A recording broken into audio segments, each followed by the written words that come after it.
My conclusion from my study, and it's over 50 years of studying black images in film,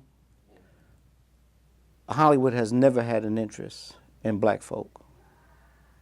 As I told you before, it's always been,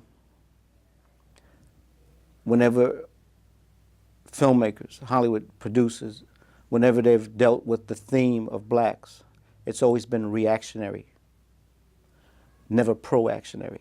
The antecedents of Blaxploitation was Sidney Poitier's Slap, Raymond St. Jacques, If He Hollers, and Jim Brown.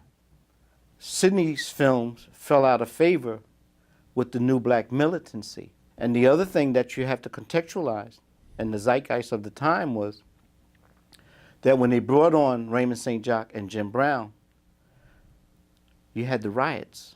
The fact of the matter, however, is that law and order have broken down in Detroit, Michigan.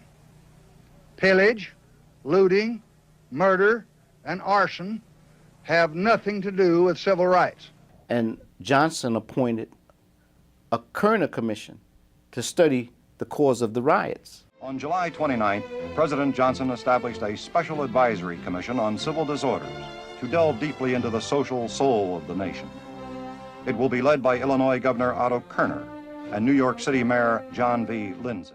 So in that study, the famous lines, it came as a conclusion. We had America going into two directions, one black, one white, two societies. And the other thing that was pointed out is that one of the causes of the riots was that blacks never saw themselves in the media as other than brutes, criminals, negative. Plus in film, I'm one of the guys saying, hey, where are our black heroes? Introducing two cops only a mother could love. Meet Coffin Ed Johnson and Gravedigger Jones, two of New York's finest. Cotton Comes to Harlem was first released. Ossie Davis at the helm, MGM. Who the stars? Raymond St. Jacques. And Godfrey Cambridge. Why those two? Remember, there was always an attempt to make Raymond St. Jacques a star. So he had some background. But Godfrey Cambridge, I mean, you know, two tough cops. Because Raymond was off the hook. His fierceness was there. The thing is, MGM's taking a chance with it. So they don't want, once again, if we're going to have black men up there, right away the politics of representation is, well, we're going to have to tone these boys down. Godfrey Cambridge, you're not going to compare him to Jim Brown. Jim Brown was radical. He was on. Cotton Comes to Harlem relatively was a big success. Wow, how do we follow this up? My man comes out, he makes Sweetback's badass song. Nobody went to see that film. Personally, I'm going to say it. Piece of crap, as far as I'm concerned, okay? Take issue with me. Piece of crap. I put me to sleep. See. Just like you, Sweetback. Just like I used to be. Work your black behind to the gums. And you supposed to time us till he done. Everything's about timing. What helped get that going was the support of the Black Panthers. What's the name gave it a big write-up. Go see this film. They wanted to tie in. Huey Newton. Huey Newton, revolutionary this and all of that.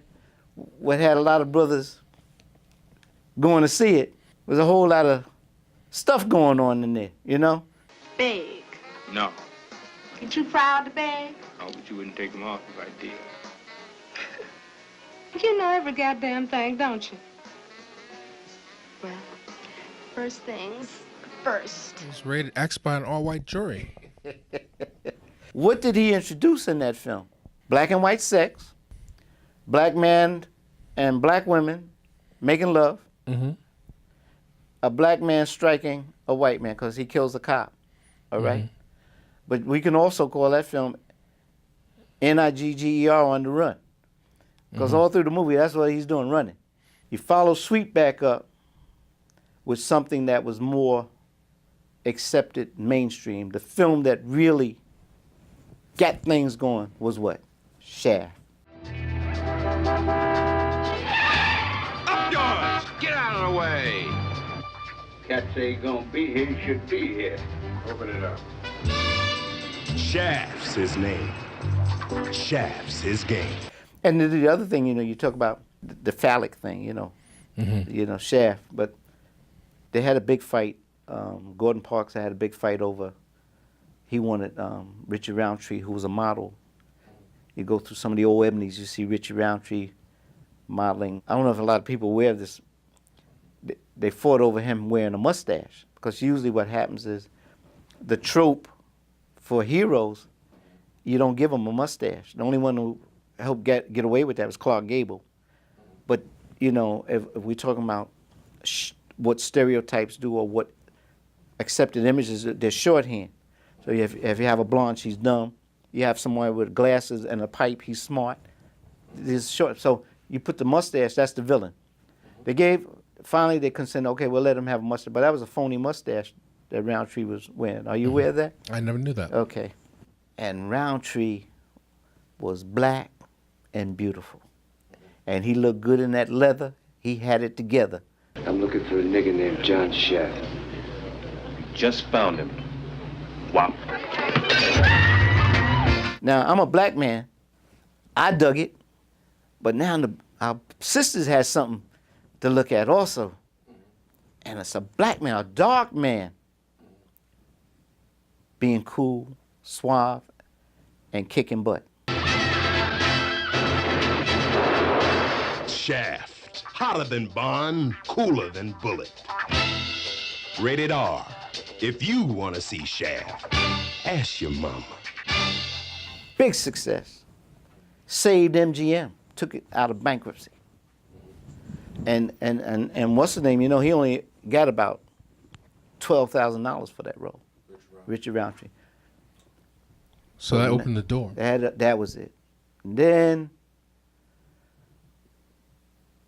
the term Blaxploitation, the reaction to Superfly. But the scene, me and my brother in the theater, and that love scene with Sheila and Ron, and the way they filmed it. And we said, oh my goodness, no you didn't. And Sheila, I got to speak to her, and she told me Tree, she called Richard Roundtree, she called him Tree. She said, Tree got me the part because they wanted an actress with bigger boobs. Since she didn't have what they wanted, they focused on something else, on her anatomy. And that scene was like, I still feel they cut it, because I remember seeing it, and she's still embarrassed by it today, but I said, oh, now we're seeing black women that had us lusting after, loving, and being attracted to. Because one of the other things I failed to mention was growing up. Not only did I want to be a white man, I also wanted to make love to Virginia Mayo, Rhonda Fleming. These names you have to look up, but Brainwashed you. yes, brother. See, now I'm looking at Pam Grier, Black Chocolate, Gloria Hendry. Now we talking. This is something for us. You're gonna work for me until I tell you to quit. You don't own me, pig, and no motherfucker tells me when I can split. Who the fuck do you think you're talking to? I'm talking to you, you redneck faggot. When we saw Ron O'Neal in the beginning, he's learning Kung Fu. Well, that's setting up something. So he's getting in the fight with the cops. And then they say, hold it there. And the guy who pulls the gun on him, you know who that is? I don't know. That's Sig Shore. Okay. The producer. Yes. Yeah. You move a muscle and I'll kill you. Kill me, Ridden. Kill me like you killed Scatter, and you are one dead pig. What are you talking about? We got you. And he says, what? because you seen him in the scene with some white boys. He said, "You gonna do what? You ain't gonna do nothing to me." In case you thinking I'm trying to pull some of that old-time nigger shit on you, Captain, I think you ought to know something. I hired the very best killers there are. White killers. White ones, baby. So you better take good care of me. Nothing better happen to one hair on my gorgeous head. Can you dig it? Then when he walks off, and we can't lose sight of the other thing that was popular with Blaxploitation, the music. Okay? And he walks up to Curtis Meaver, getting this. Oh, that was it.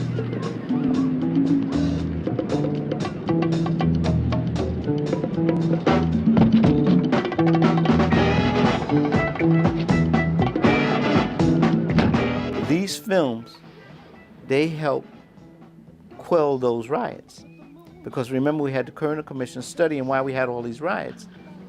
These films helped to calm that down. I called it rioting in the movie theaters.